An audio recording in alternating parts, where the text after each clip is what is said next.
I would hard. Good evening. Good evening. Are we doing it first? Well, roll call. Roll call. Okay, Councilmember Bump. Here. Councilmember Emmerling Baker. Here. Councilmember Happy.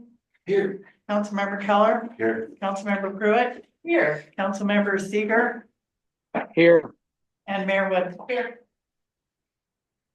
All right, so I thought we would go page by page. Is that what we want to do for the council procedures? Go ahead.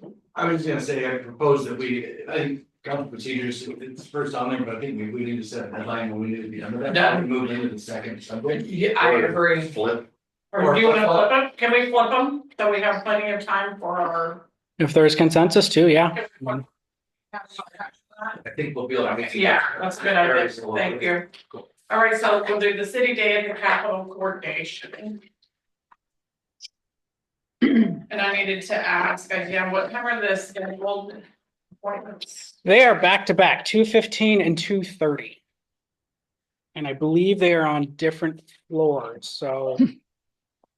Yeah, so either we try and run or we split into two squads, depending on, I guess that's my first question. So Who all is going? I'm not going because I'm having some problems with things that are closer to home, and I think we have enough going. Yeah, I'm going. You going? Okay, I'm going. And I'm not going, so because us, I have a cold. just and us I three need then. to go. In Bernard. I'm going as well. Okay, perfect. So 2 and 2. Okay. Plus I have a cat. There would have been 6 of us. Should we, if we split, Jordan, obviously you would be without the mayor, who would be a primary candidate to be one of the leads. Would you, obviously you wouldn't mind seeing one of the legislators? Yeah, I mean, I'm good either way. So Can you see Bowman? I think that we'd be more effective if we stick together, and I think we could probably argue our point in 10 minutes. Yeah, I think you guys, I think you guys can do. Yeah. I mean, I haven't done this before, but I mean, I mean, you don't really Yeah. say much. You don't say much. And the couple of times I've gone, especially with Bonham, like it's 15 minutes, but we're there for a half hour. Like they tell us 15 minutes in and out, but they're not as busy as they say they are. and we're doing, What's the order? What's the order? Bonham first and then Helfrich, which probably helps us. Again, I don't know where legal challenges fell or where go. Bonham is essentially a lame duck senator because of the walkouts they did and whatever they passed saying those that walked out 10+ days couldn't rerun. So if we end up more time with Helfrich than Bonham, it probably benefits us. But again, I'm not 100% sure where that all landed. Mayor Fallon, Bernard, has to have that. Would. You keep saying Wood. Okay, Mayor Wood, I know that, I'm autopilot. I know, so by the way, all right, see here. Thank you, Madam Mayor. So just real quick, logistically, Bonham's office versus Helfrich, is that a long walk or distance, or is that close? I can look it up. You guys, yes, I know. Bernard, do you have any input on, the strategy as far as splitting up and sticking together? Do you think that, I would prefer we stick together. We're only 4, not that big a group. I just feel like we're more powerful if we're all together. and as far as priorities go, I know you and I have talked, the insurance issue that you brought up about, Literary County having the highest, was it the highest number of cancellations, in the state, or? The second highest of non-renewal rates in the state. what kind of insurance? Homeowners insurance, so due to wildfire risk, and. I mean, we just saw what happened in LA, there's this, the same things happening in Florida with hurricanes. So I think that's an important thing to bring up, so you're advocating that we, speak to that and ask for support for wildfire mitigation steps. Well, look, this is a complex issue if you started to look into it. And there's this Department of Financial Services that oversees all the insurance carriers in Oregon. And they serve kind of like a utility commission. They review rate increases every year. And they try to strike a balance between keeping these insurance carriers whole by allowing them to set the rates they need to cover the anticipated property claims, but also not letting those rates get so expensive that people can't afford the darn insurance. It's a tough balance. What I would like to, I guess, advocate for is what can we as a city do to reduce the risk of fire damage should another one come our way, and what kind of codes or just different if we did something different with our fire department, would the insurance industry say, hey, look at Cascade Locks, they're well funded, they're properly staffed, blah blah blah, we can take on a little more risk because we see they have a strong infrastructure. I don't know what that looks like from their perspective, but I want to believe these guys, in that department could speak to that, because I know there's like full-time staff who work on this and are trying to help, cities and counties reduce their risk so they can maintain coverage from insurance companies, but also keep the premiums at a reasonable rate. And how is this relevant to our lobbying legislators? It sounds like this is more internal. I don't, that's a good question. I feel like I don't know enough on how state government works, but I want to believe that our legislators, they can call meetings with these insurance regulators and say, hey, I've got, elected leaders and constituents who are concerned about our insurance rates. What are you doing to facilitate, again, a healthy insurance market, but also one that's not too expensive? I believe they have that authority as elected officials at the state level, but I'm not familiar, how that works, if I'm being honest. Does that go hand in hand with like oil reduction and that sort of stuff too? Can we petition them for that? Say that again. I'm sorry. Is that going hand in with? Does that go hand in hand with like fuel reduction and, like you said, like what things we can do ourselves to manage it as well? If we're Yes, I do believe that's part of the kind of this menu of things we can do to reduce risk. I believe fuel reduction would be one of those things that should be on the table. We're gonna, again, keep ourselves at a minimum risk. So I would say my number one issue is the McCord Creek project and seeking support from our legislators to get funding in the transportation package. Right. I agree with you on this issue about insurance premiums being an issue, but I feel like the McCord Creek project is a higher priority. For that reason, I think that it would be beneficial to lobby for that first, and then follow that with this, raising awareness about the issue regarding homeowners insurance premiums and cancellations, and just raising awareness, because I don't think we have as much of a specific ask on that. But, and I was gonna say that I put together a kind of a one-page fact sheet on why we're asking for support and why we need their support. I can send that to Jordan and for distribution. I bet you I can make a copy to give it all to you guys tonight. But I wondered if it would be helpful, Bernard, to maybe have a similar document about the issue that you're bringing forward. Yeah, I'd be happy to work on something like that. It's kind of short notice. I do have some homework to do tomorrow that'll get done for school before we go to Salem. But look, I agree with you. The first priority for me is some kind of assistance. If they can't meet us all the way, then I think we should at least try to negotiate for half of that $1 million project that ODOT picks up. Typically, to me, that should be a point of negotiation, and that is my top priority. I think it's unfair that we've been, given that burden, and which we had no responsibility, you know, as the deciders of this bridge project, yet we're being stuck with a bill. So yes, that is my top priority. But I would like to make some room to just put it on the radar. They need to start hearing from people like us, because you know me, I'm worried about climate change, and I'm pretty convinced it's only going to get worse. We've got to be proactive in reducing our hazard mitigation if we're going to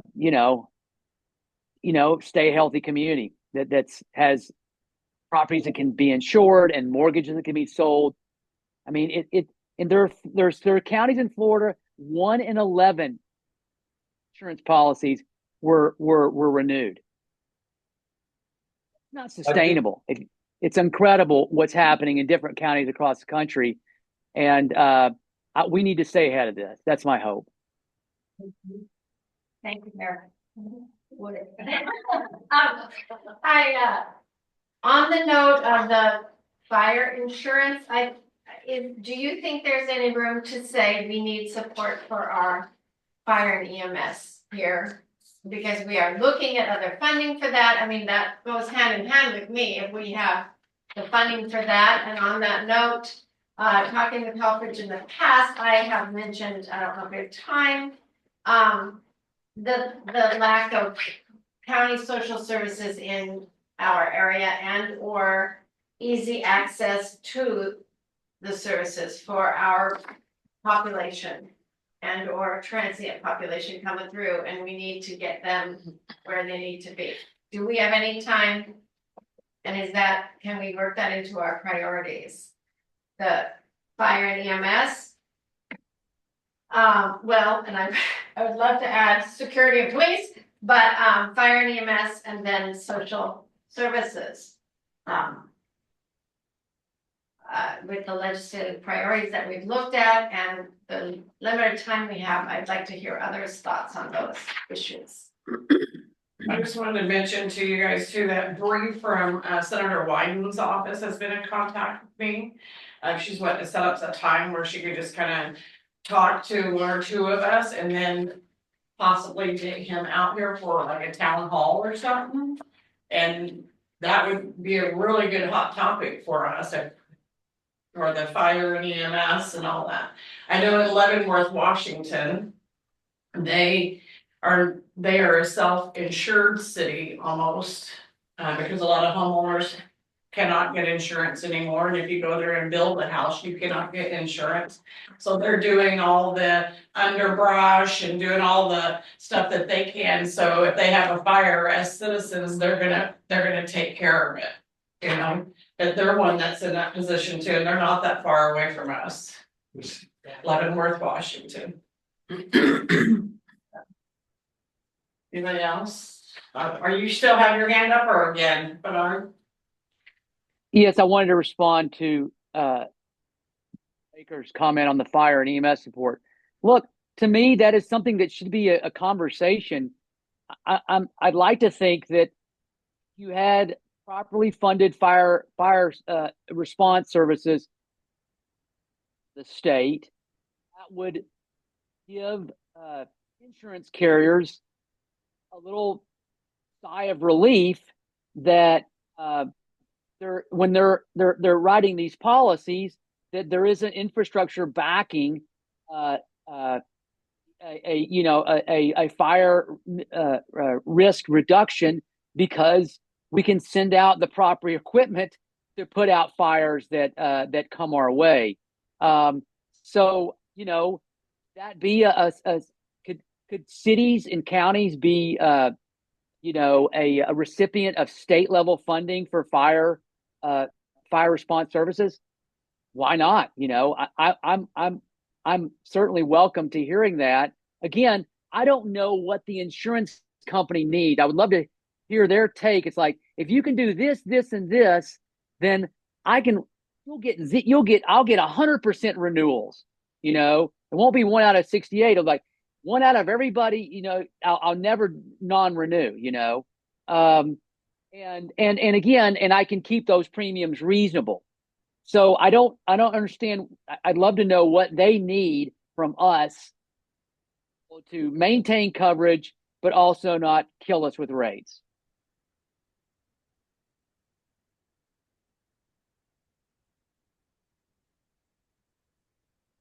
Good on that. I did want to talk a little bit about the McCord project though. Yeah, is everybody done with the fire one? Like writing their on to the board? I don't- Hey, How much you're gonna be able to get done in 10-15 minutes, I don't know. Yeah. But Yeah. I think my core has to be number one. Yeah. And I think bringing up this issue that Hood River County is one of the highest rates of cancellation is a good bug to at least put in their ear. Start But the conversation. yeah, at least, because, because everybody's fresh right now with, like you said, like Los Angeles. All right. This, I wrote this a while ago and then I'm reading through it right now, and I think the first bullet point under point 2, we can cross that off unless, Jordan, I don't think that's a factual statement. The current conduit placement poses a risk for outages, especially in adverse weather conditions. That really isn't applicable because we've moved it anyway. Yeah. Correct. But oddly enough, a week before the project finished, that span we were taking down got hit by a limb and had to be repaired. Is that A right? week before we finished the project. A limb from a tree nearby hit it. Ironic. Yeah. So I'll remove that and then I can send this edited version back over to you. Yep. But I think the big 2 points are one, 84 serves as an important thoroughfare in the gorge. And McCord Creek is vital to making transportation happen. And, supports the flow of commerce and tourism and also provides vital services to residents and businesses. And then we've got the conduit, the electricity, which is what's providing power to Multnomah Falls, which is a vital hub for tourism and economic activity. And so neither of these are things that really have anything to do with the city, right? I mean, it's all about supporting electricity for Multnomah Falls and the South Bank. And the bridge replacement or project is to support transportation and as a thoroughfare on 84. It doesn't really have anything to do with the city. I'd like something added in here, I like what I see, but part of the issue with this whole McCord Creek Bridge thing is that ODOT told us to put it where it is now, and so many years later, they've come back to tell us that they don't want it where they told us to put it in the first place, but here, we'll give you a loan for $1.6 million to pay it back, to do what we want now. So what's gonna happen in 10-15 more years when they don't like what we've done now? Are we gonna have another loan that we're gonna, I would like that to be a really key point. We did what they told us many years ago. It's probably what, 15-20 years ago? We did what they told us, and now they tell us that they don't like what they told us to do, and we're stuck with the burden of making the changes that they want currently. I can add that in there. That's great. Yeah. Where's that documented? Should be somewhere. I haven't seen anything. I haven't looked for it, but I haven't seen anything saying that's We where looked ODOT. for easements, we looked for, Ruben looked, You couldn't find that. could we, hold of Tracy or anybody, because he was the one. Well, we would have to have written Documentation. documents and we can't find anything. And easements would be number one and we couldn't find anything. Bernard has his hand. Bernard? Thank you, Madam Mayor. Yeah, so I was actually there. That was one of my first big projects that Tracy and I did, was the undergrounding of the lines near McCord Creek with the FEMA grant. And yes, we made all our coordinations with ODOT and all the other property holders along that corridor. Surprised there's not any paperwork, Kathy. I mean, don't we have packets and all that thing? I mean, Well, we have to. I had to approve some of those things. That area is not in this same area. That's why, that's the undergrounding, where they're talking, where, this was like the first time I ran on it, it was the first time I ran for council, because we had a bunch of backups at that time. And I was asked a question at candidate night, and I said, well, we're gonna have the same issues we're having right now with the McCord Creek Bridge, so if we can find out when I ran for council the first time, it would be about that date.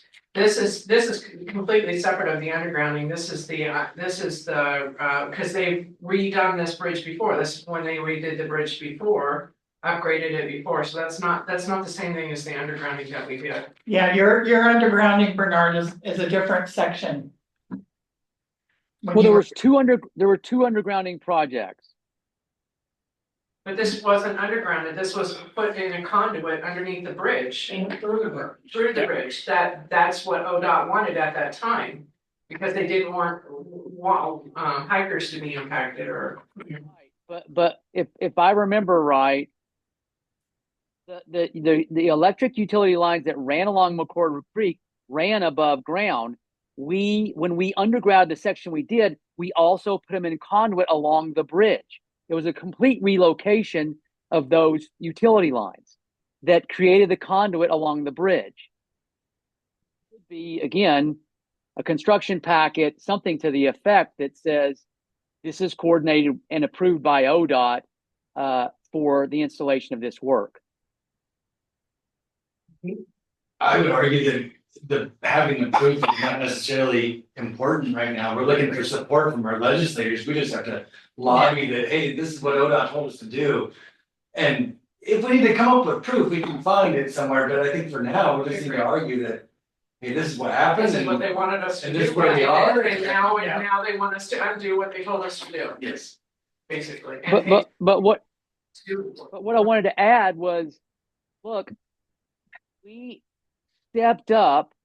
Not an easy project. I mean, Tracy did an incredible amount of, labor and thought and work, resources into doing this project. The reason we got the FEMA money was partially to reduce fire hazard in the gorge. One of the easiest way we start fires is a compromised tree hits a utility line that's charged, that throws the sparks, and then you have a wildfire. Well, when you underground lines, you eliminate that risk. And so, to Councilmember Happy's original point, we stepped up of the state to reduce fire hazard in the gorge, both for the piece that was Multnomah Falls, but also this piece. It was a total of about 8 miles we undergrounded. And, not to be too crass, but this is the thanks we get for it. We put a lot of resources for our electric utility in doing 2 major projects. And now you're being, really unforgiving by charging us another $1 million to do something when we had already put in significant resources to help on behalf of, the ODOT corridor in the state. So the narrative there that's worth mentioning. So if I understand correctly, sorry, I didn't mean to interrupt, but I just want to summarize that real quick. The first point is ODOT told us where to put it. We did what they told us to do. Now they want us to move it. 2, it was also done as an effort to mitigate fire risk. Okay. Yes. But we've already moved it, And so we've already done our job. we have already Because moved it we have a once time before. frame. Cause we got it moved underground Yeah. now, right? Yeah, it's done. Yeah. Yeah, so it's a done project as Yeah. far as that goes. I was reading on that, I'm sorry, on the interstate highway right of ways and I have the paper at home, but anyway, it talks about bridges, things like that whenever it involves utilities and things. And the interstate, they usually will make it where the city or whoever's gotta move that, it's at cost. It's not a big markup to get it done. That way they're not breaking these little towns to do this work. So, and it says that on the interstate highway thing, I have it off, I screenshot it and send it to you. Go ahead, Denise. Mayor, for this workshop, it was my impression that we were going to talk about priorities for Cascade Locks, and I agree, McCord Creek is a huge priority. We did set some inroads with the lobbying last year. We want to see if it opens the door to some, because it would relieve a big debt on our part for needing the money. And yet I want us as a body to also share some priorities. I thought we were coming to share, here's my top 3 that they know about Cascade Locks. And I think it is important, even if it's just a statement. And please note, We have no state or county social services or medical facilities in our town. And please note, we have no police. We pay an extra $150,000 for 9 months of sheriff in our town. And please note, any of these that you see coming through to help us, because I think that they won't know unless we say, and please note. So I don't know, am I wrong? And that's what we want to do when we say, here's, and do we all have 3 to 5 priorities that we think are so important for our town? I was under the impression that it was more like, not so much of an ask, like you could throw a little work out there, but they weren't gonna spend a lot of time on that. That it was mainly just getting information, am I right? Correct, yeah. There's essentially 2 conversations that need to happen tonight. What do we want to present at the meeting tomorrow? And then does council want to make a commitment, whether that's a consultant or direct me to go to the Capitol several times over the next few months to push this? One 15-minute meeting is not going to get our answer. Make it. What, yes, so tomorrow happens, great. We have a good start with the conversation. Where do we go from there? That's the directive I would like to get from council. Right, and are there any other, I guess I would be hesitant to bring too much to them because we don't want to dilute our message. I think we need to stay really focused on what we're looking for. And I didn't know if we needed to say anything about the bridge. You know, is that something that we even need to talk about? That's the porch. Just the port, okay. Yeah. So anyways, my feedback on that, Denise, is that I think really have to be careful about.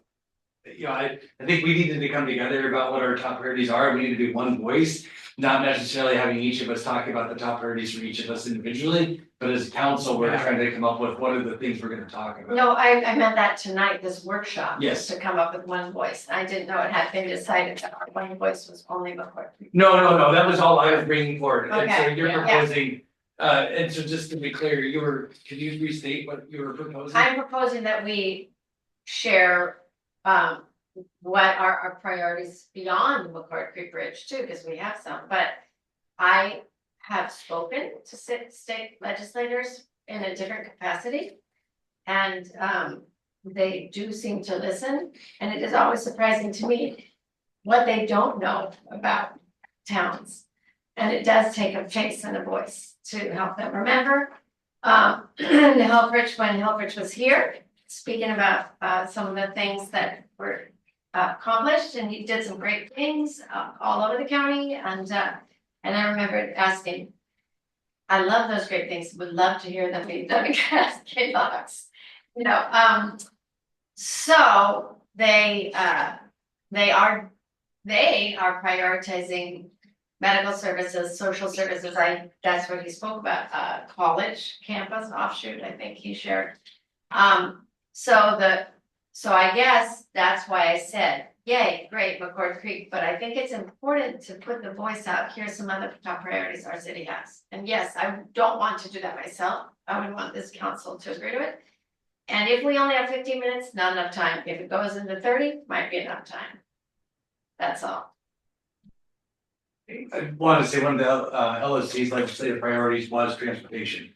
So I think that these kind of dovetail together, that it's a need across the state, and it's and there's gonna be a big transportation package. We're just trying to get $1 million of that. Yeah. It's to me like $1 million is not a huge ask, you know, considering the scope of the transportation package as a whole. And you think about the impact of this project and how it affects the state. You know, it really, I think it makes a ton of sense, so. Yeah.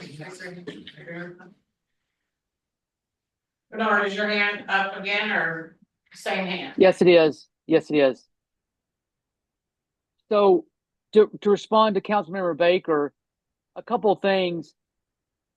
A lot of things you're mentioning, Councilmember Baker, it's about general fund services, you know, Yeah. police, fire, and I would guess, I haven't looked at it thoroughly, but I'm guessing it's a recurring ask and lobby item for LOC is property tax reform. The reason that our general fund is challenged, and we're not alone, it's all across Oregon and even Washington, is because our property tax system is really, really messed up. And frankly unfair. If you look at it closely, you'll see some houses paying a lot more than other houses, and it's gotten really messed up.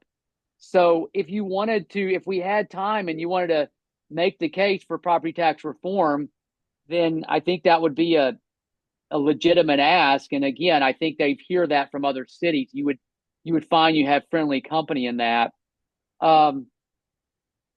Make one other comment. Gosh darn it.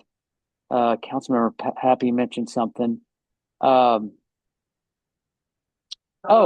on the social services, I also concur that this is kind of, I don't know if it's a pet peeve of mine, but always challenged if I see someone, and I've seen them in Cascade Locks. I've seen, people who are clearly have mental health issues.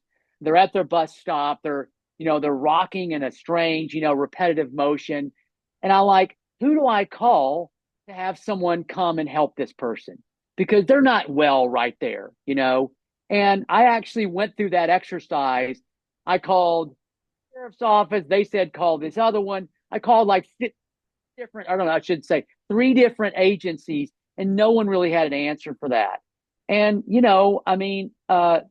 it's a challenge. I know it's a challenge in Hood River and bigger communities where you just have more people, and,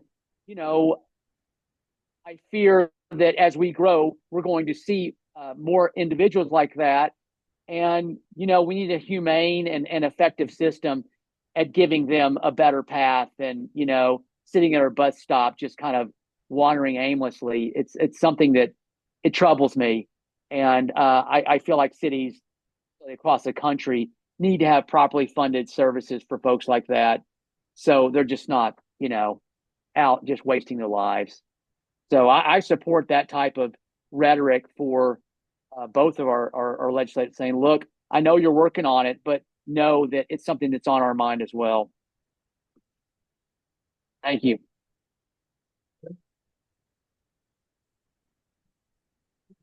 So accord, and then. Insurance. Insurance, Property tax reform and then social services, we Yeah. have more issues. and then if there's time, yeah. Right, I suppose that's where he's leaning to fire services, because many social service facilities are state or county funded. The fact that we have none of that here. And very, very difficult to utilize Hood River County social services for folks here.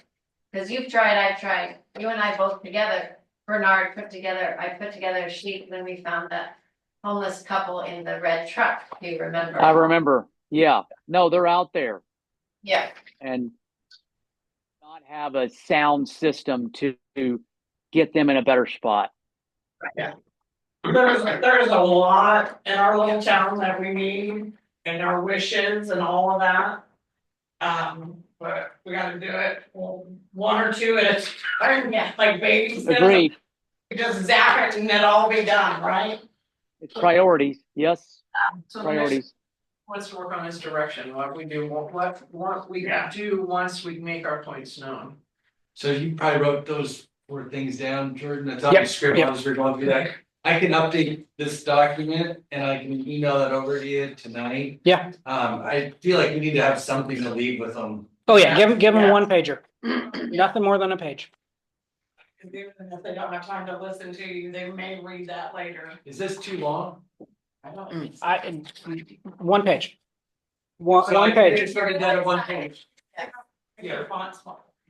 We can get it down to 1 page, but then what about the other 3 priorities? You gonna put those on a separate sheet of paper or? I mean, if you put BCD, just put a title, lack of state and county funded social services, no social services in Cascade Locks, basically. Yeah, I mean, Mental or physical. maybe I'm wrong, getting the McCord Creek Bridge is our top priority. This is 1, and the other ones are 2 or 1B, 1C.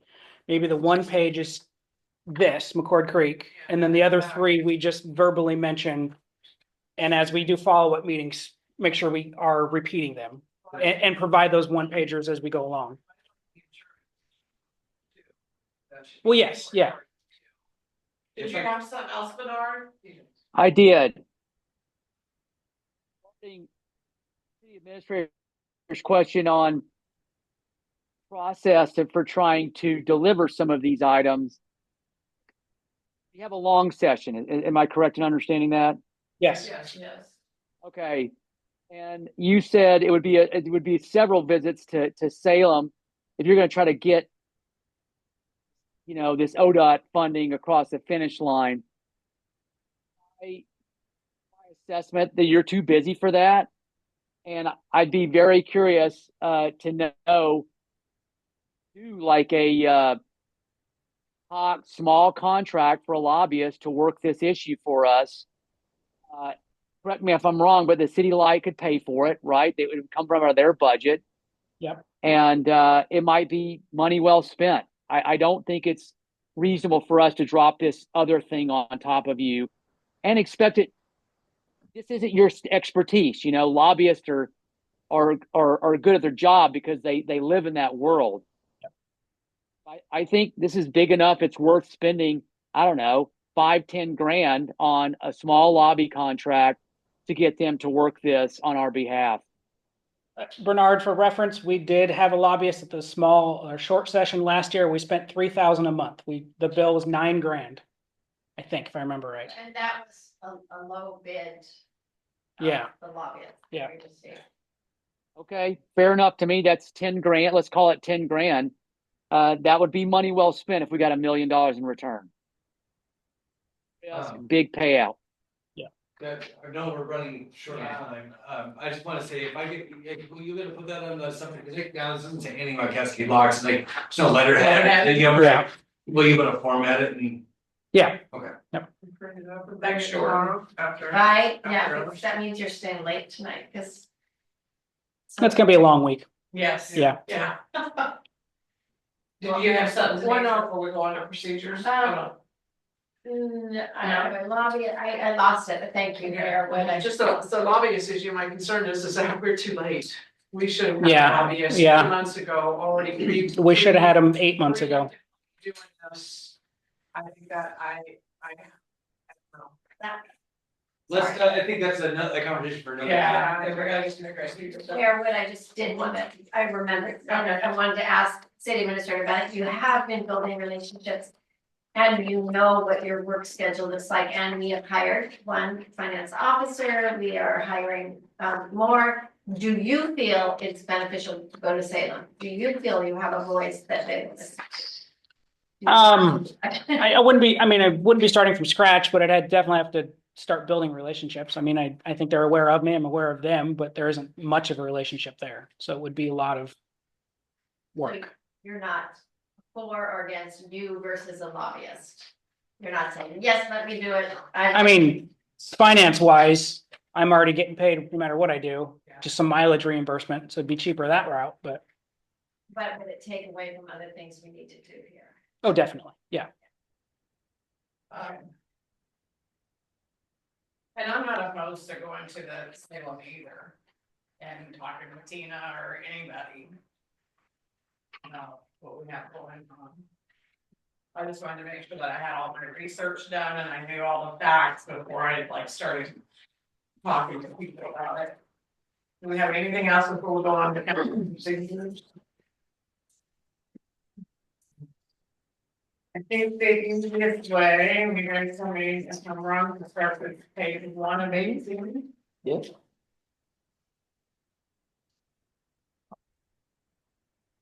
And if anybody has anything on that page. Yeah, I think under authority, section 1, we should add the amendment of 2008 authorized Cascade Locks City Charter of 1995 and amendment of 2008 should be added to that. I agree, thank you. Under authority, right there, Mhm. personally. By the way, you don't know that, that's really there if you don't know it. Else. Something on page 2. Sorry, we just looking that out already. Yeah, raise your hand and, you don't know, should go ahead. So I think under the executive session, we should list the ORS. Where are you at? Page 2. Page 2. 3-5. Yeah, 3.5. I think we should list the ORS And note that it requires a 24-hour notice. Somewhere in that rule. I don't think it required 24-hour notice, though. You can have an And you emergency. can have an emergency unless an Yeah. emergency, so requires 24 hours notice unless an emergency, something like that.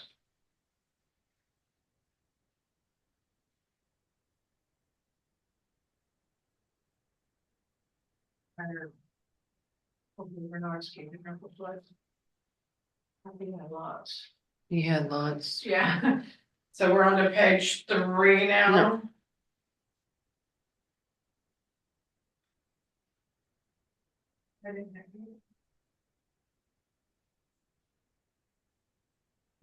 You have non-attendance?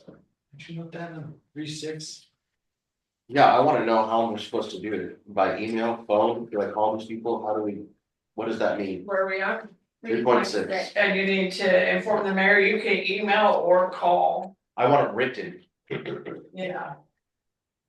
I don't want You ambiguity, need to inform, how? yeah. Councilman, we have the mayor, city president, council, city boards, so all, any 4, maybe 1, 2, 3, 4 of those people. Yeah, but how, he's asking specifically email, call. Do you guys want email or phone call or both? or- Either.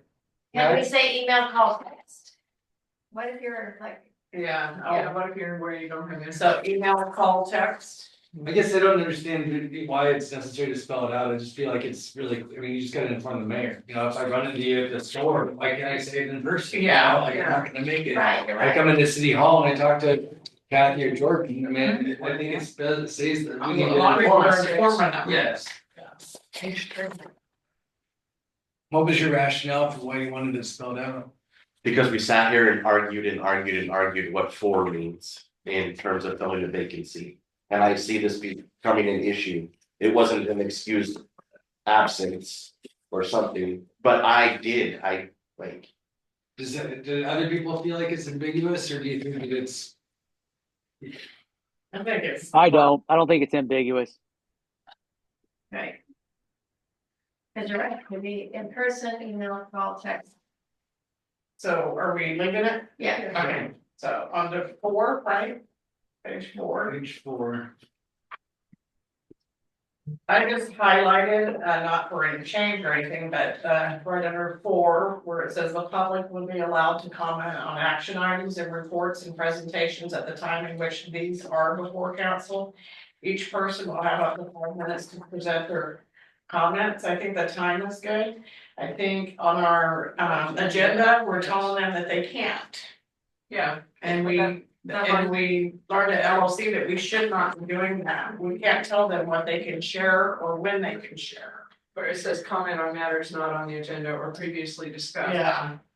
I mean, I feel like what it's saying there is that, I mean, this is how I've always read that, is that item 5 is, if they can comment on the action items, just as, you know, we all have done, right, after the administrative report, then people can speak on it at that time, but if there's something that's not on the agenda, that's why it'd be under line 5. But past administration did not allow that. If we didn't present in that area for our 5 minutes, we didn't get to share on the agenda items. We were told that wasn't how it was done. I feel like we're in a situation where we're dictating this, and we just went through last year and completely reorganized the agenda. And put all of that in there to allow for This was this. not, a lot of these things were not on the agenda Yeah. last year, and a lot of things have been added like within the last few weeks or month, a couple of months. And this has always been a problem because I came up often as a citizen and spoke about things over and over and over again, like the trash issue, I continued, so I was continually bringing up things that were previously discussed, so that, I mean, that. And nobody called me on it, but I was waiting because I was gonna say I would have pointed to the fact that your council procedures do not have that in your council procedures and should not be on The the issue agenda. isn't so much, what's in the. It's not like procedure, this. what's on the This agenda. needs to be Yeah. striped off. Specifically, maybe Yes. the previously discussed, removing that. Yes, we're Removing removing that whole line. that line out of there. Where, okay, where? On Under fire on our five. agenda. It says comments on Agenda. matters not on the agenda. Just striking that out of there, not changing anything in the procedure. I guess I like having, I mean, I don't see it, I mean, personally, I feel like it kind of clarifies things that. The public will be allowed to comment on action items and reports and presentations at the time in which these are before council, so. It's clear that, that people can talk about it, when we get down to 7A, B, C, or D. Yes. But for things that aren't on the agenda, they would speak under item 5. Right, so you're just saying remove or previously. That's what I was Yeah, proposing, right. is leaving the Yeah. first part of that, but it's leaving but striking it or Oh, previously okay. discussed. Yeah, But then we need to Okay. put that in, we need to put that in our, yeah, and just be aware that, just, so strike out the or previously discussed, is that, and just put, and make sure that it's part of. Where is it in the, it's on the agenda. I understand, but. It's not in it's not 4 in of here. 18.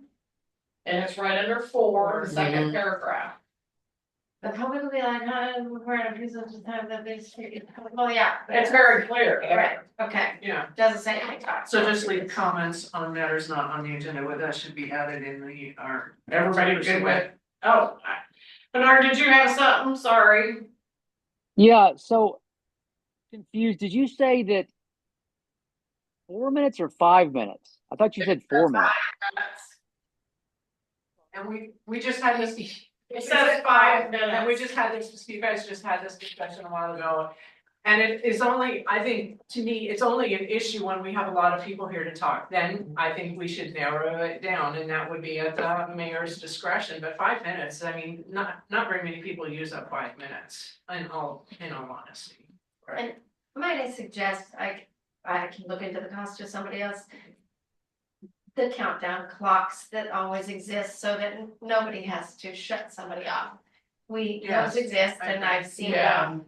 That would be nice. Can we get one of So- those? Okay, so we're not changing it from 5 to 4. We're leaving it at 5, right? Yes. Or with Councilmember Baker, they should have the member of the citizen speaking should have a clock that they can glance at. Oh my God, I got a minute. I got to wrap this up. Easy to find. That's an easy fix. Correct me if I'm wrong, but I believe before we made these edits, we actually said 3 to 5 minutes, so that way the mayor could adjust it, but I feel like we changed it to 5 to make it so it's consistent. Well, And not like, we don't like what they're saying, so we're gonna make it so that we can only talk for 3 minutes, we just have to say 5 minutes, but we realized, to your point, just through it, that not everybody was gonna talk for 5 minutes, and it's better to let people get it out and talk about it, as opposed to having people feel like their voices were stifled, and having just those issues of coming back and again later. And it states in here that if there is a lot of citizens that have the same concern or whatever, that we can ask them to have like one key person to speak and maybe allot them a little bit more time rather than have 5 people do 5 minutes, if they are agreeable to that, so we can do that too. Mayor, would like to notice that, at other city councils, that if it appears to be one of those issues, that the mayor sometimes will say that up front. Yeah. Yeah. Yeah. So we're good with just striking that on the agenda, is that it? I'm good with that. Right, okay. So page 5, everybody got anything? Madam Mayor, I've got one other comment on that. On 4? On page You're 4. cut out. He's gotta change whatever he's doing. You can't hear him. Sometimes you cut out. No, Mm-mm. try My again. earbuds out. Hold on. Just a second.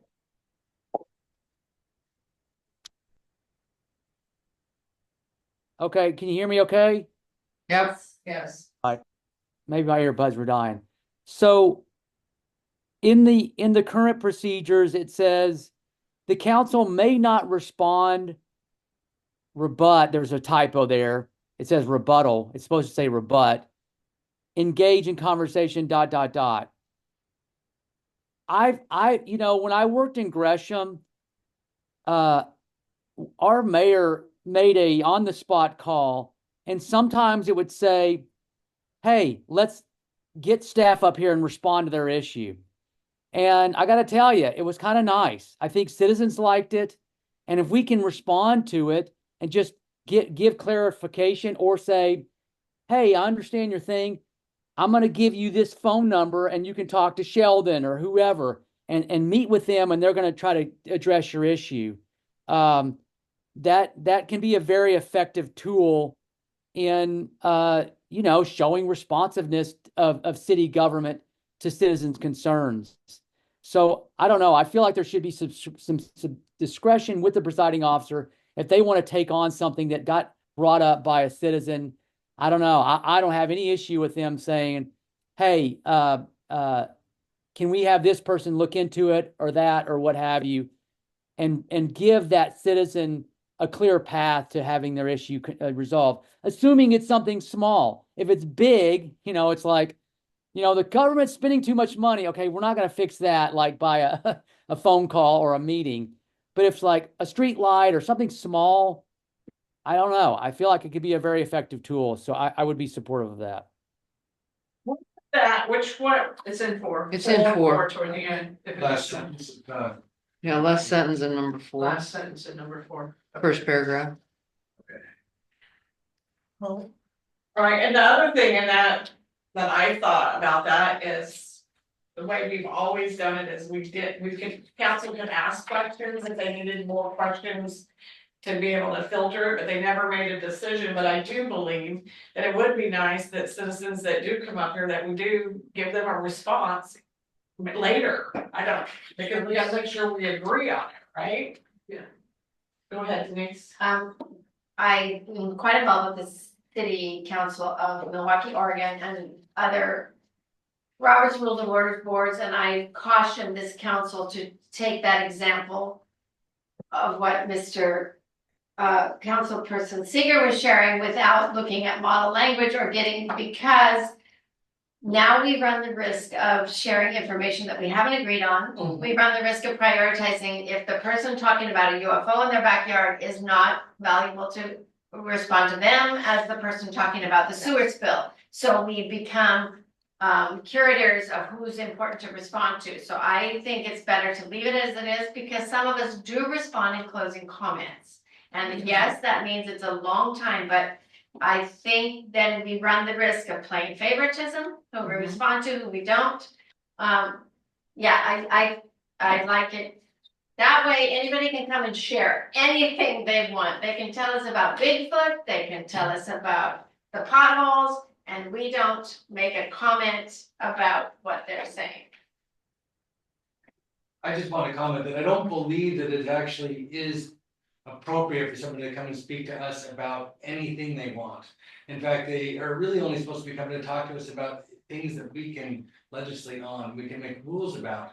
And that's actually come up in the LSC conference, we were talking about hate speech. Because there are times when people would come and complain about specific city staff. And we're not involved with that, right? So we actually are supposed to be able to tell them, I'm sorry, you can't come and talk about that because it's something we actually have any ability to influence. Does that make sense? Or direct them to where they can. But then again, people may think that we have the ability to stop some sort of invasion they think is happening.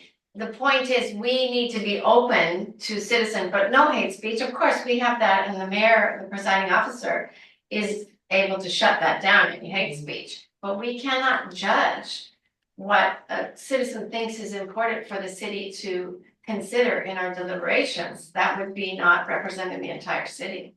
I do think that we actually have to do that because, and in fact, that is something they brought up and talked about, that we actually have a responsibility to stop, and, talking about, we're talking about hate speech here again, though, but that we actually have that ability to shut that conversation down because it's, what they're talking about isn't relevant to our ability to deliberate or make a decision on that.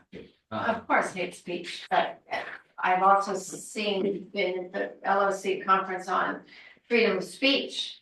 And unless it is explicit hate speech, we could have a person in a Nazi uniform doing a Nazi salute and not kick them out because they haven't said anything. But they're not, my understanding is as long as they're not speaking over the speaker, the person that's speaking, then you can't really do anything.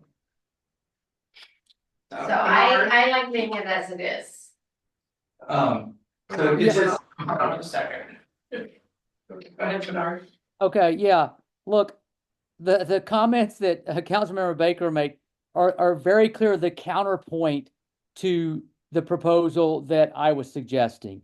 And I've seen cities do it both ways for exactly the reasons that Councilmember Baker mentioned. That's exactly why this language is pretty normal when you see it in council procedures.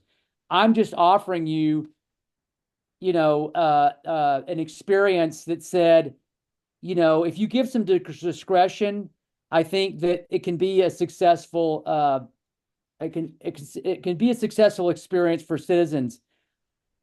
Look, we vote on our mayors and elected officials, and I like giving them some authority to manage the situation in real time. The other thing I would add is, and boy, we lived this when I was here. I mean, if a citizen comes in and let's say they said, the city raised my electric rates, by 200% or something outrageous, and it was clearly inaccurate. I'm sorry, I would want, the record to be set straight. I don't want that information to be now peddled around town as a false statement on how we're conducting business. And again, according to our procedures, we would just let that stay out there and never respond to it. If someone's grossly misinforming our citizens about the nature of our city operations, I think we should respond. Someone should correct the record for what is accurate on what we're doing or why we're doing it, et cetera. So I don't like the constraints of it, but again, I just want to acknowledge what Councilmember Baker is her point is very valid, but I think I would like to have some discretion and trust in our presiding officer and making a call in real time if they think it will help, the public dialogue. So that's all I want to say. Thank you, Councilman Seeger. Your comment is also very valid, and it is addressed on page 7F for a point of personal privilege. And we talked about it as a council last year, reminded that we could use the term point of personal privilege to be recognized by our mayor, to do just that, to say point of personal privilege. It is important to rebut misinformation, point of personal privilege. I feel that there has been, I'm personally offended by what this was said or about this. So we do have that written under decorum and order in F. So it can happen at any time during the meeting. In the event a council member is personally offended by the action or remarks of the mayor, another council member, city staff, or the public, they should note the action or actual words used and call for a point of personal privilege that challenges the other council member to justify the language or action used. So, I'm jumping way ahead. Because we're only asking, so we can reword that if we want there, but I do like that is under decorum and that we are all. Well, to me, this language we're discussing right now, it should acknowledge that point of personal privilege clause, because right now it's pretty clear that says no one will rebut or respond or do anything. That's not accurate if we have authority in a later, a rule to actually respond. So it needs to say unless blah blah blah blah blah happens. Can I just point out that it says may not respond, it does not say shall not. Yeah, because my concern is we're gonna get in an arguing match. Yeah. With some hostile person trying to, and to, counteract what you're saying about in your day on count as city administrator, we didn't have as a robust, online social media community as we do now. We've got 3 pages that pretty well, argue it out with each other online. So, I don't know, I just don't feel it. Did you have your hand up? Eric? Not Eric. In the Robert's Rules of Order, it says that you get to talk twice on a topic. And I'm sorry, I want to be able to be heard. And I get interrupted, somebody takes over the floor. It's incredibly frustrating to be dominated the conversations by 3 or 2 individuals. I want us all to be able to speak and all be a part of this. And I'm just, sorry, I'm frustrated. Let everybody participate that wants to participate. Yeah, that's okay. Everybody, make sure you're acknowledged before you speak and that should stop all that. So are we good with going on to the next page? We're at page 5. Not Mm-mm. really. I think so. We talked about 4 different options and didn't really settle on one. Okay. Yeah. I gotta put this thing together for you, so what am I putting? So keep it the way it is. Yeah, I agree. I do think it would be a nice courtesy to follow up with people with a letter or whatever saying, hey, this is, Yeah, why can't we do that? that way you're getting that, but other than Um, that, I think it should stay the same. who is following up with the Our letter? city staff. So we're adding one more thing when it could be followed up in I closing know, comments. I know, but the people work for the city. Yeah, I think that goes back, and I think we're gonna have a bigger conversation about how to use council comments and what those are intended for to follow up on those matters. Is that something, somebody says something, is it consensus of council to direct city staff to respond to that person? That's what those comments should be.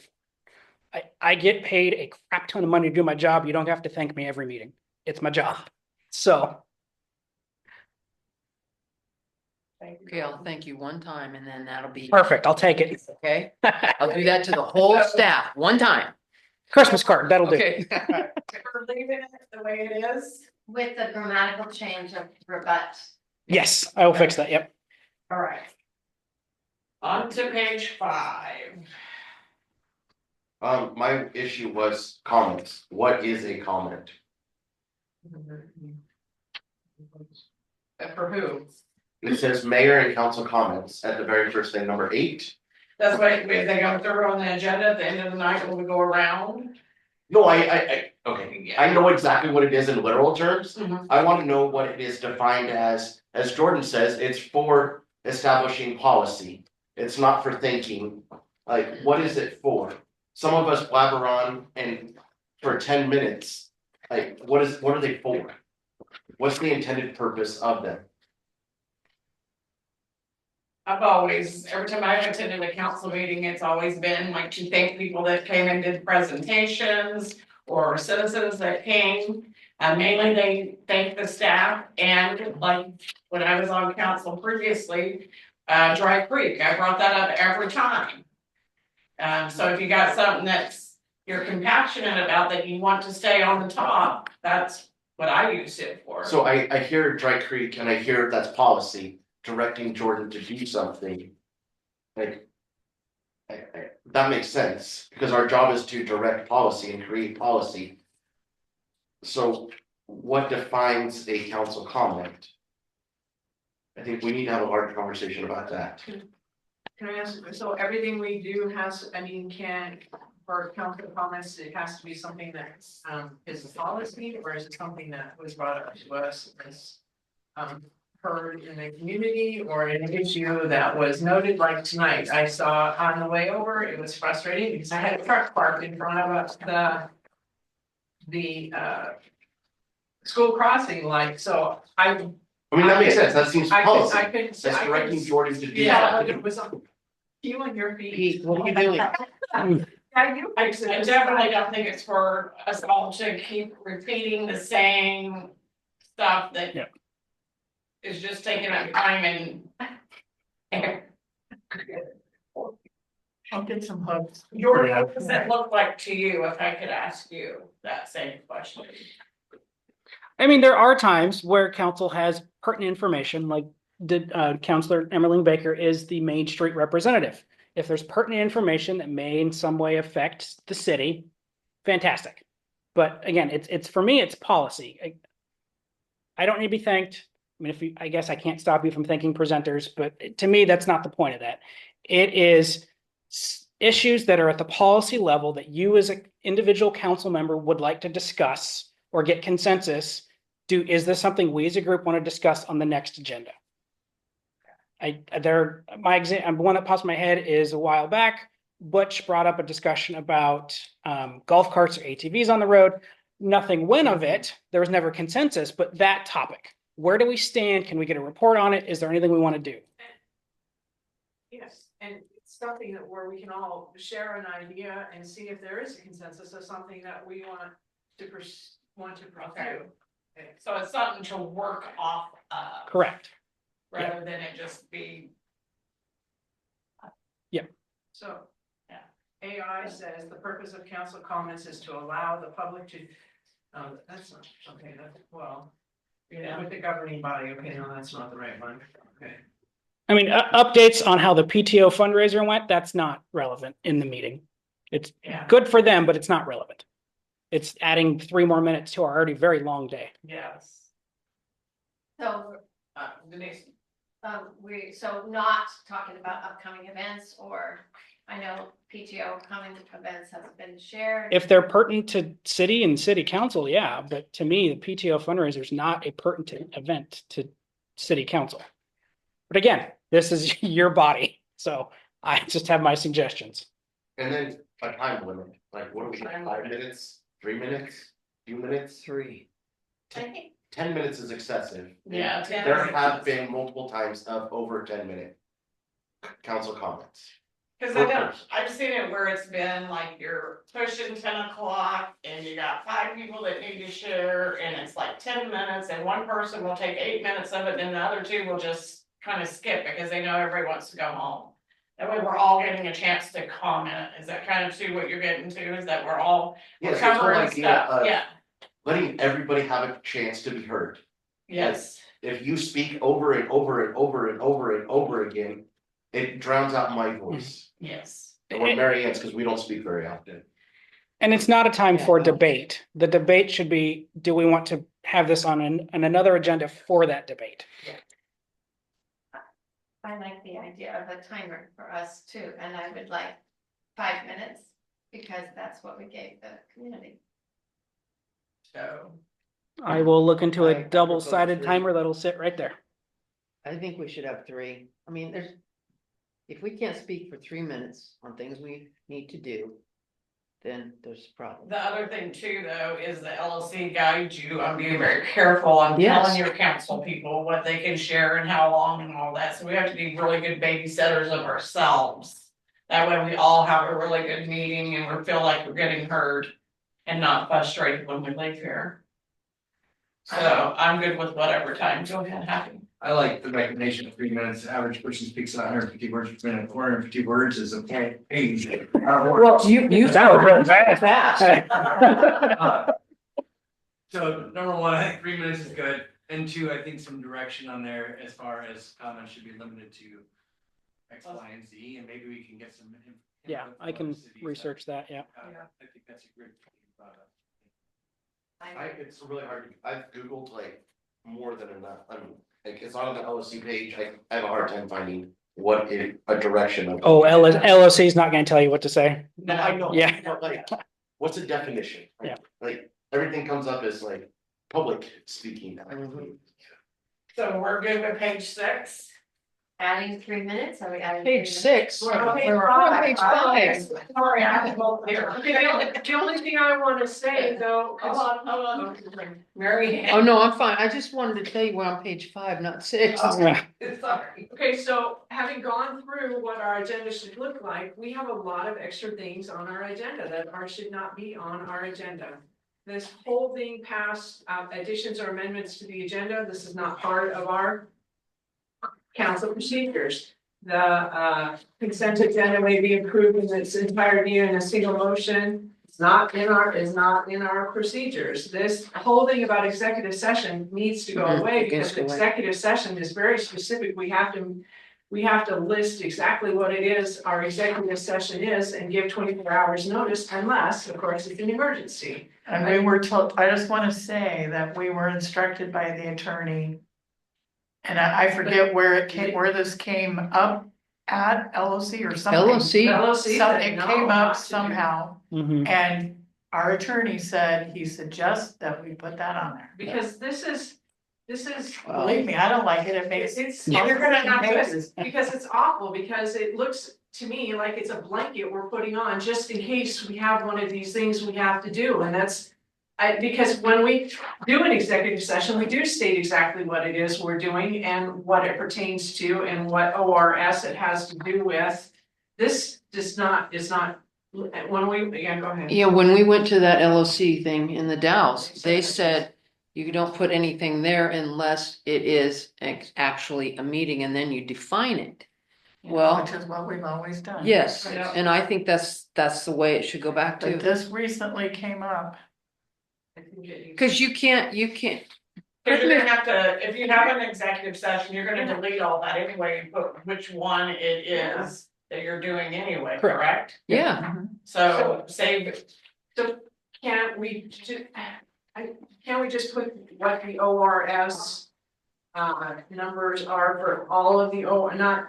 I don't think you have to do that. I agree, but it seems like it's an attorney, I think we need to get advice maybe. I just think you put executive session if necessary, and then if it is necessary, don't you give 24 hours notice? I'm just, I'll check with Ruben again, but it just recently came up and that's why that was put on there.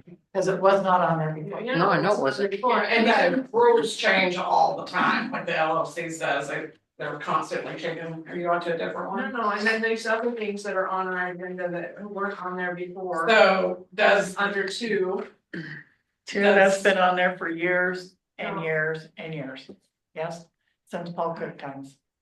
Are you talking about the stuff in parentheses? Yes. Yes. yeah, it's not here in the procedures that we just. No, but it's been on the agenda.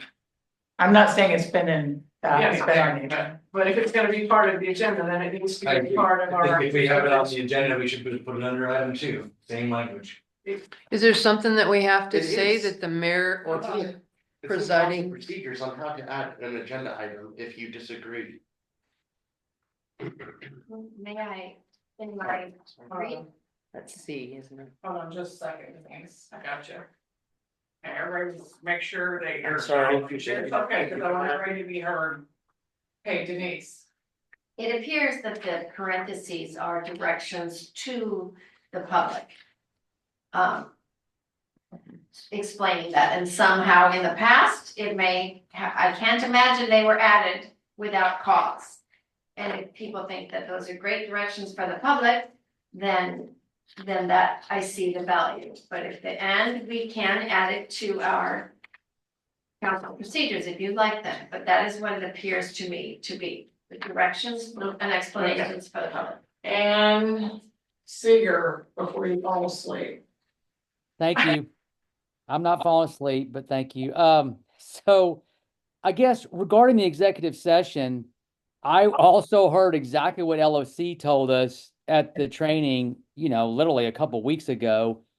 I would like to ask the city administrator, have Ruben call LOC and get this reconciled, because they were very clear about their instruction on this. And Ruben seems to be on another understanding. So somebody's off, and I would like him to call and reconcile as part of this council procedure review. That's my request.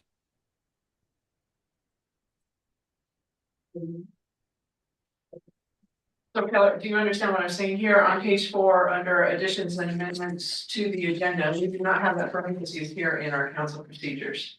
No, I thank you for bringing that up. On page 5, 4.2C Mhm, discusses how agenda items may be added to that. right, And I believe it was copy and pasted from here. The mayor or presiding officer may place a new item on the council agenda after the agenda is printed. Yeah, it's copy and pasted from C. Okay. Okay, I see what you're saying. Definitely the. So you're gonna clarify that with Ruben on the agenda things? Yeah. On the executive. On the executive session, Okay. yeah. but as far as additions and amendments on the agenda, do we have to have All that. all of that in there? It is in the rules, but that's for us, not for the public. I'm just asking, I don't know.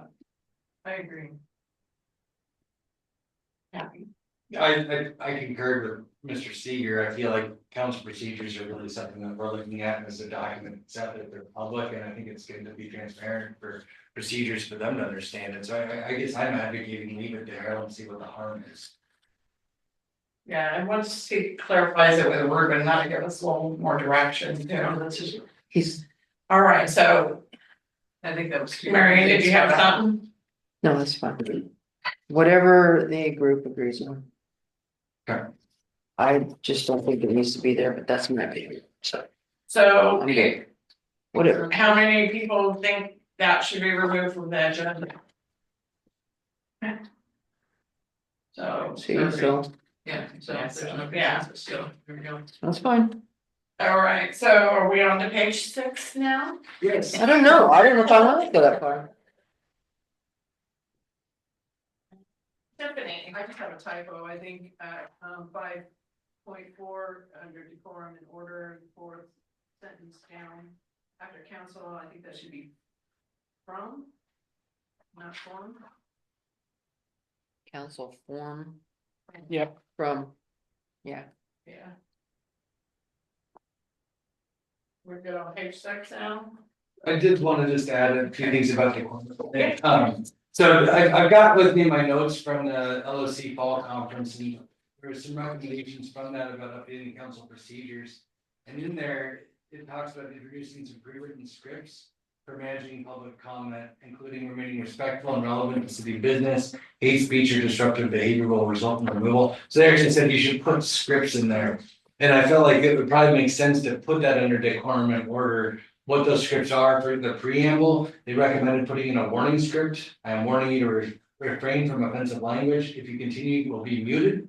And a closing statement, we value public input, but do not tolerate speech that disrupts or undermines civility in our meetings. So they actually recommended putting scripts into council procedures that we would read before we open it up for public comment. And then if somebody violates it, kind of a warning and then I'm sorry, you're done. So I thought that would, I guess I want to add that. Yeah. Thoughts? No, Bernard's got a question. I'm just pointing out Bernard. I see his hand. Okay, Bernard? Thank you, Marianne. Yes, I second Councilmember Happy's recommendation on having the presiding officer read that out to the public. So again, it's very clear on what kind of operation we're running here in Cascade Locks. And you know, there is something to that. I feel like the reason they're doing that is because studies have shown if you're proactive and setting expectations, generally people will adhere to that. If you don't have it, they think they can get away with anything. And I think that's smart policy on our parts. I'd love to see that as well. Thank you.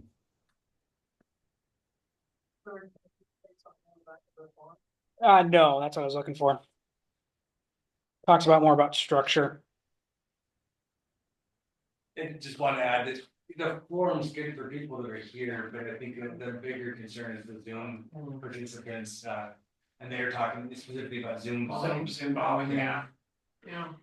If, is it okay then, is it with council, if I provide this to Mr. Bennett for him to? Would that be all right? I mean, is it okay with him to present that to? Yeah, it's fine to put those little, whatever they call With preamble. There you go. I almost think that's better on the agenda than some of the stuff that we have. So is that H then under decorum and order? Adding the page. Yeah, perfect. Pages. Yeah, where them. exactly Yeah, where in you there? gonna put it? Make it an H, or do you put it in with A? A subset. A with a. Yeah. So it's like A1. Just something like that, you know. Or add in. I think it's just H, just put it at the end. Yeah. Eric, did I miss you? Did you have a question? I don't know if this is the appropriate time to discuss it, but there are a variety of means for people outside of here to be able to present their thoughts. They can email them in. Mhm. I was wondering what the guidance should be from council on allowing just anybody to speak without getting the form filled out online? I thought whenever you came up with the form, past administration, that they had to have it turned in by a certain time on council meeting days, otherwise they couldn't share online. Correct. It's supposed to be submitted by 6 o'clock before the meeting. Is that spelled out in the procedures?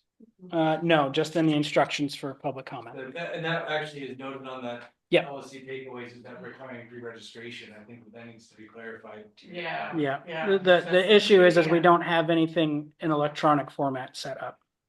But it does mention that people can email staff. Yeah, cause they can email Yeah, their questions. yeah, but there's no like sign up sheet or online form.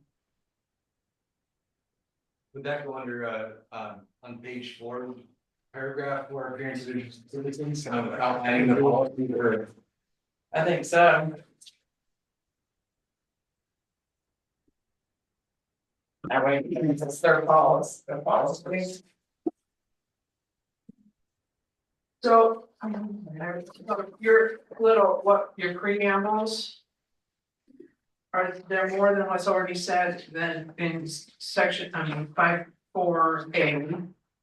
Because it says the. Speak respectfully and avoid the use of profanity. So it should not, you don't think it should be part of that discussion? You think it should be added? Like H, I hate to see it put on the end because a lot of people don't read to the end. I really like it. If you had something, I'd like it to be shoved up. Like. Right. Yeah. Right together. Yeah. Kind of related. Side by side, yes. I think the point is that it, regardless of where it is in the council procedure, it's gonna be read out loud every meeting. Yeah. Every single Yeah. time. Yeah. But we have a script in our council procedures to Oh, yeah. follow with. Yeah. items. Yeah. Yeah. Oh, I see what you, okay. All right. Everybody good with page 6? Yes.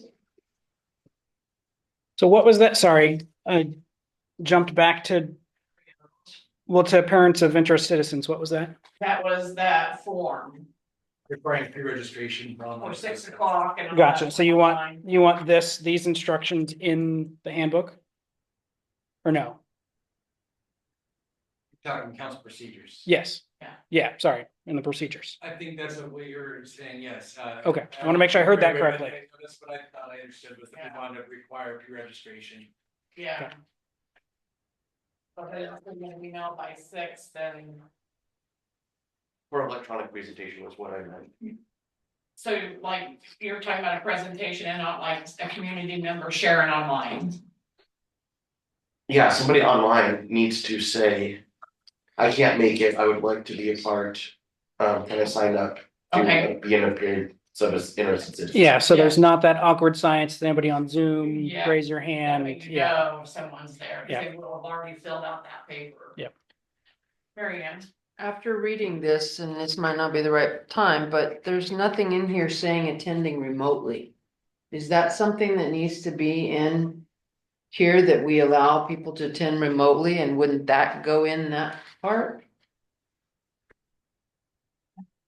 I don't know that we have to explicitly state that, because it's my understanding from LOC that actually we're required, that we have to for ADA access Okay. reasons, so I don't think we have to explicitly say that you're allowed to, because I think we actually as a city are required to.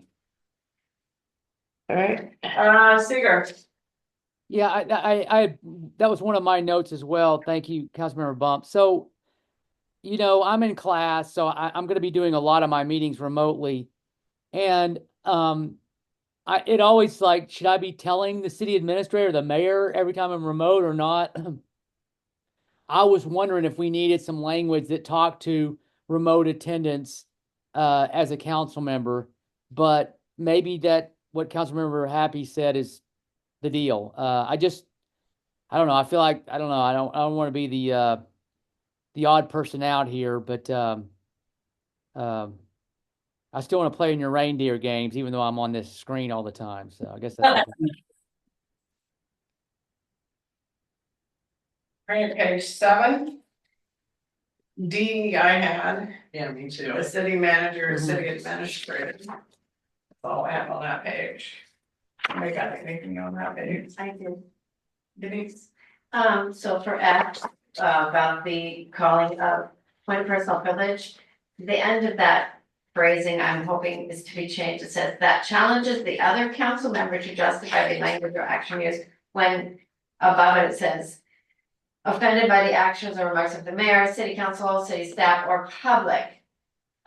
So and if somebody wants to reword that, they can. I'm thinking out loud. Call for a point of personal privilege that challenges the action or language used and not say. Leave out who is directed towards. Right, if it's- right. I support that. Action or what? Eric? No, I'm agreeing. Oh, you're agreeing? Which- Okay. which letter is Action or this? what? Right. It was, F. F. So you're scratching out other council member to justify. Because it could be that that is when we hear somebody at the front table. Doing hate speech or something, and the mayor, of course, as presiding officer might do that, but we are called to support the mayor as well. So you just end the paragraph at challenges? No, that challenges the action or language used. Okay, The other council members to justify is deleted.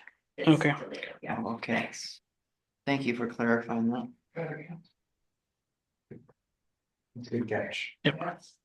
All right, page 8. Madam Mayor, Oh, sorry, yes. that's okay. Yeah, so as I read, let me pull it up here.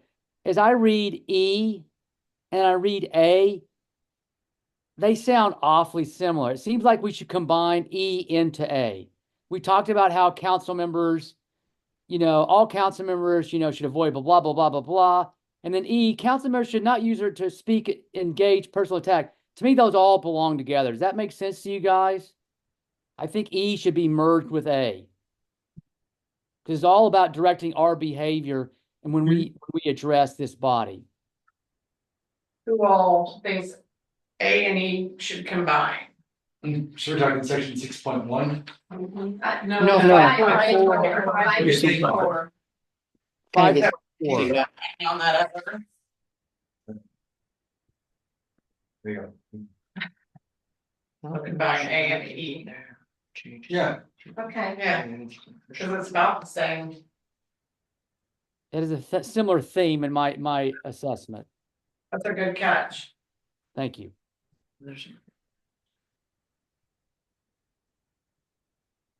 All right, Tiffany, are we under pin page now? Page 8?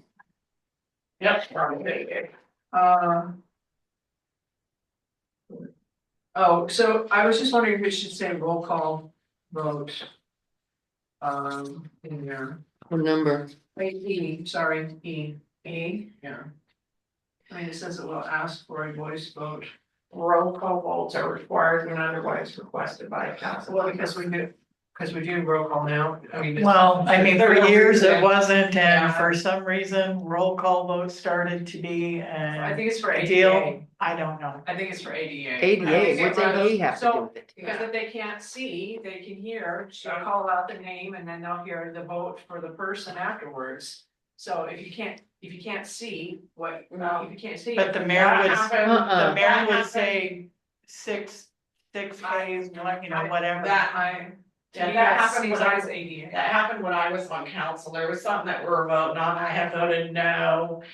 Marilyn had thought I said yes, and she couldn't hear the audio good enough to make it out. So then we decided from that point on, we would do roll call vote. That way we knew it was very clear how people voted. And that's the only time That's in the only- the whole 30 years I've Yes. been here that it has happened this I way. thought maybe it was. Okay, happy? I would advocate that we do a voice vote and only, and I think really it goes back to the presiding officer of restating the motion and actually the outcome. And that way, if there's like dispute about the outcome of the vote, we then. okay, Then you let's do a roll call. You But betcha. I think time is of the essence. Let's get to these action items quicker. We don't need to be doing a roll call vote on every single action item. Denise? I'm not sure what's recommended now that we do Zoom meetings and we can't hear well. So I'm for keeping roll call vote, because I know we have even in roll call votes will say Councilman Seeger, because there's a glitch. So I don't want that person to have missed the vote. Okay, good. I don't know. 4 minutes, so who's all for roll call I have a question. Okay. So if we move forward with roll call vote, putting the action item minutes together, does council want who voted what, or they just want motion passed 4-3? Say motion Motion passed. 4-3. passed. Okay, all right. I don't know. We need to be held accountable. Well, I'm still advocating for just doing a voice vote, and it really. And then is if about- there's a conflict, well, then we will go roll call. Is that what you're saying? Yes, Eric? and I think that it's really unlikely, sorry, I didn't mean, I know, Yes. I'm not always my hand. it's not generally very often that too many people are attending virtually. I agree with you, Baker, but I think that it's usually, we have a quorum here. And so I think that it's probably really unlikely that we're gonna end up in a situation where we need to do that, but if we do, we can always go to the roll call vote. I wanted Mr. Councilman Keller's opinion because he knows civics very well. Oh, jeez, I'm a federal, but sorry, when I read the school board minutes, it has a chart of everything that they voted on. From opening the meeting to closing the meeting. And it's just a chart, like yay, nay, like, With the names of who, yeah, so it's all the school board members on the left-hand column, all the things that they voted on that meeting on the right hand, like across the top.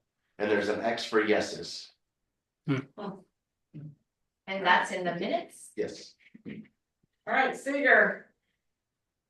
Yeah, I think I'm with Councilmember Keller on this. I feel like our minutes or should be documented on who's voting yes and no for each item that we take action on. I don't know. It seems important. I don't know. It just, yeah. When I think about when we want to hold members of Congress accountable, we want to know how they voted on all the different issues that they voted on.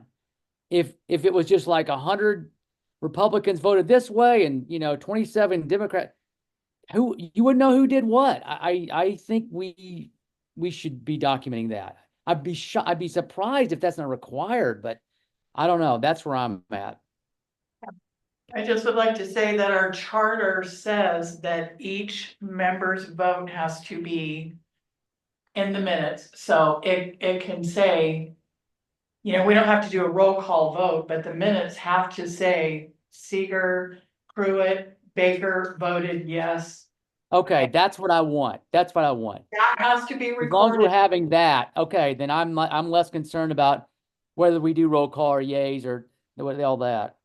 Okay, so we can move on. Who's all in agreement that we can get rid of roll call voting? Yep, I'm good.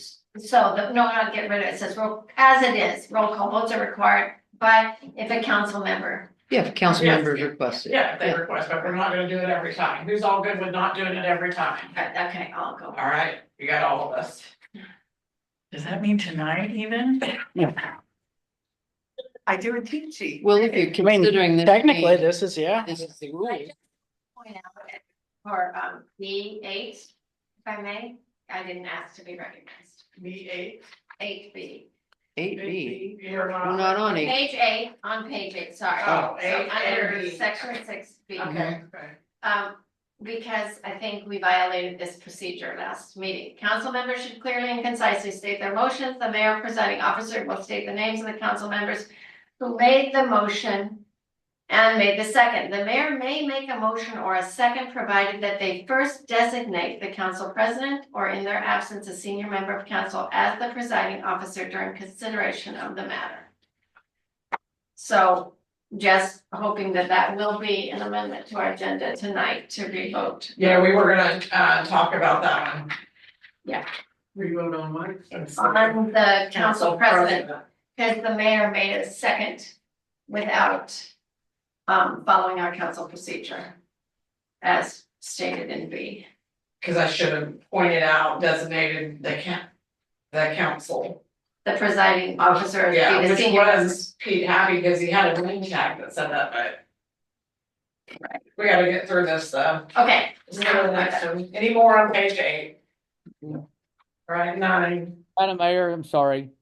it's okay. One thing real quick, and maybe it's just silly, but I'm sorry, I'm back on 7, on 5-4, that would have been G. It says any person, counselor, staff, or a public who is under the influence of drugs or intoxicants. I mean, you don't really know if someone's under the influence until you test them. I was going to say who appears to be under the influence, and that would again provide that discretion. So, like, if they appear to be, then they can be asked to leave. Who's You all don't good? know it until you test them. So I don't know, it's something small. And then the other thing, real quick, if you look through this whole document, you'll see sometimes they'll say the mayor or the presiding officer will blah blah blah, and the other times it says the presiding officer will blah blah blah. I would like us to be consistent on that. I'm not sure if you saw that, Jordan. It's a pretty simple fix, but let's just pick one. In my opinion, it should be presiding officer, because we either have a mayor or the council president as a presiding officer. If we say presiding officer, then it includes either. Okay, I'm ready to move on. All right, so we're on page 9, right? Mhm. Okay.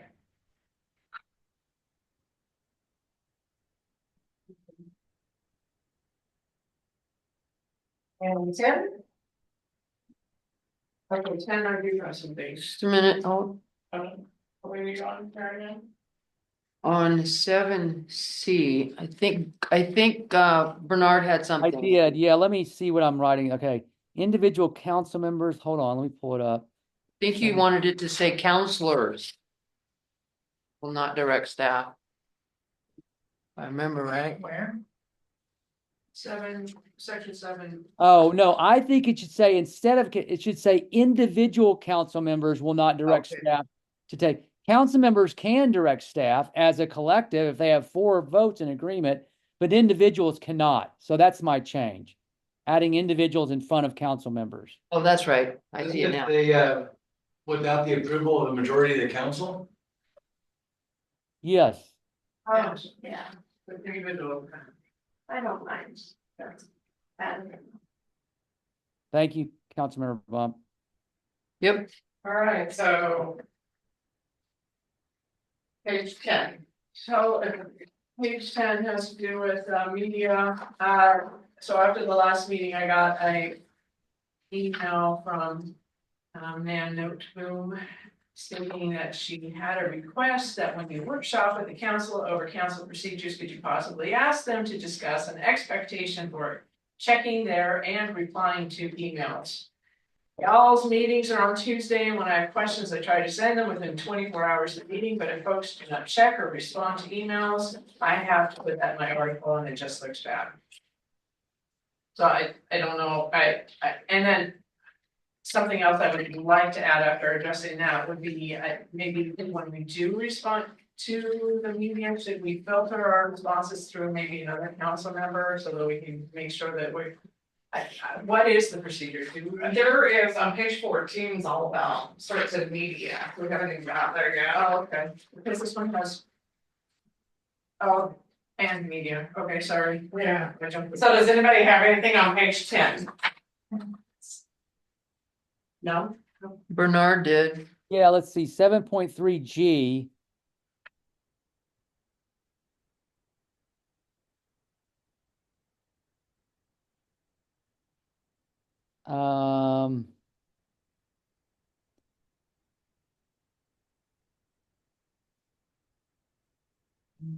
I'm not sure what my issue was. I guess You, Go ahead.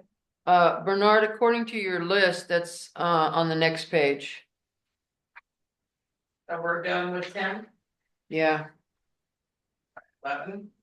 he didn't have anything on About 11. 12 minutes left. He had it on page 12. So 11 is good. Did you have something on 11, Denise? no, Mayor Wood, I will need a short recess between this and the next meeting. Okay. We want like 5 minutes between the two? Okay, probably not gonna get through this now. So page 11. You have stuff on 11? I just was wondering under 8.2, is there an ORS number that needs to be included in that, or is it all ORSs? There's a lot of them, I think. Yeah. Is there a specific, I don't know them, but if you want them listed, we can add them. Just have to is read. it gonna be? Be a Like, long list. it's gonna be like 15 pages long. Probably. Yeah, there's quite a few, yeah.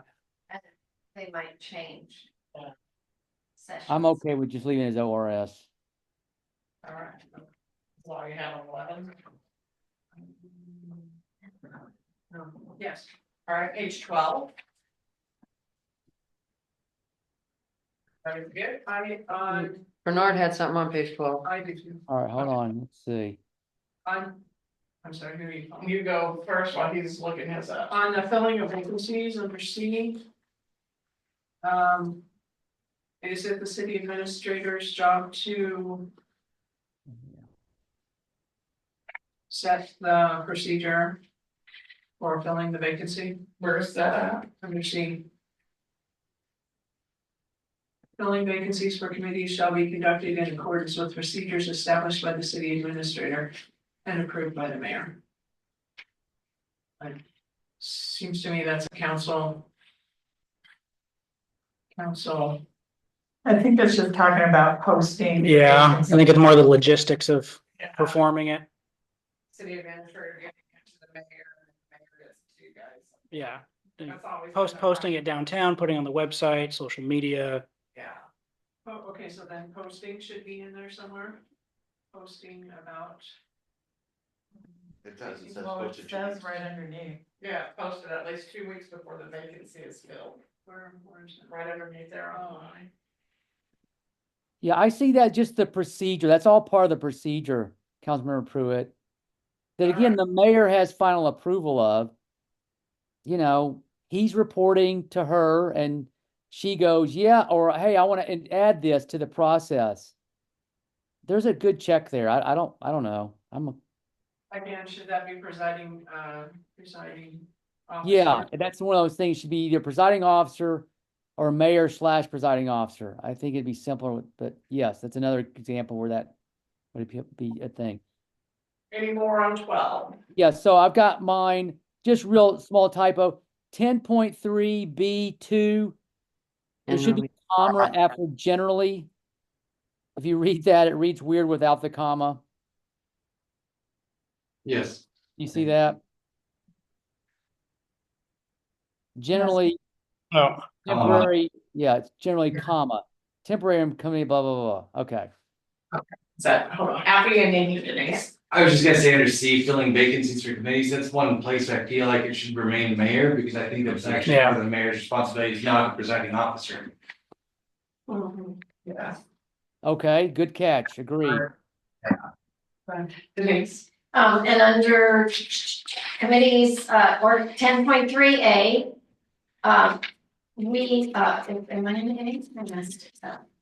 No, I was looking for what the number of people on the planning commission and the tourism committee, where is that? Did I say it right? It Yeah, has seven members. Hey, it is under my impression the tourism committee hasn't met several times, they couldn't get a quorum. And it would be not, planning commission, which is a very big, high value commission, is only 5 members. I suggest that we drop the tourism committee to 5 members so they can meet a quorum. They can't seem to meet many times. They That- have a policy there- of There's their an own ordinance that you- Oh, okay, you can't, never mind. Yeah. Okay, never mind. Yeah. Thank you. All right, Okay. any more on 12? We got page 13. Yeah, I had one, let's see, hold on. 10.4.2B. 10.4.2B. Yeah, so I don't know. I've been on a lot of these ad hoc community committees in the last year or two. And right now it's in that clause, it says a committee member for all other committees shall take minutes unless you're planning or your budget and the actual committee member is doing that. I don't think I agree with that. I mean, we always had a member of staff helping us do minutes. It's been you guys have made it more efficient, but I still think it's best that a staff manage that and you don't put that on a committee member. Committee member is there is to give feedback, deliberate, but that it feels very administrative in nature. And I don't think that's fair to those guys. So I'm not supportive of making a committee member do that. And it doesn't sound like that's been our past practice. I mean, for charter review, we didn't do that. We had Maryland do it. So I just want to make that case. Dave? I respectfully disagree with you, Councilman Seeger, because we won't have staff at all committee meetings. And now with the Zoom and we have moved toward a recorded minutes with action items. So if we can make that clear in committee packets that type of minutes is accepted. I just don't know that we have the capacity for a staff member to be at every meeting. Well, we've done it in the past. I don't know. I mean, I would love to hear the city administrator's take on this. Not on Jordan. Yeah, we have, our official minutes are now the recordings used through Zoom. So those are the official minutes. I mean, yes, a staff member should be at every committee meeting. For tourism, it's the contracted staff. I can't think of a committee meeting that staff hasn't been present because I'm at most of them. I mean, worst case scenario, the city recorder or whoever is designated as the liaison for staff goes back and watches the recording and writes down the action minutes. Worst case scenario. We're at 5 minutes left before You're you gonna be this able to meeting do and the this. next 2 minutes. You guys want to do it or you want to? Yeah. We got 2 pages. Okay, Let's go. I think we're good. We're not We're on gonna. 13. Okay, 13. I'm, okay, at the top of 13, I'm sorry, it will be dissolved, sorry. Point C, right at the very top, should I have with notification? I will be dissolved with notification, I mean, I would think it would be with I notification. would think it would be, but does it need to be stated with notification? Yes, no, I don't think it needs. okay, alright. All right, 14. Okay, so this is my issue, what I read before about the media. Okay, do we have a policy that we, are we supposed to just respond to media or are we supposed to get guidance for responding to media about a question? It talks in here about it. Or they're allowed to attend, council executive But session. that doesn't have to do with them interacting with us Correct, and quoting us in the newspaper, that's a completely different issue. Let's see, media restrictions may be restricted from attending, let's see.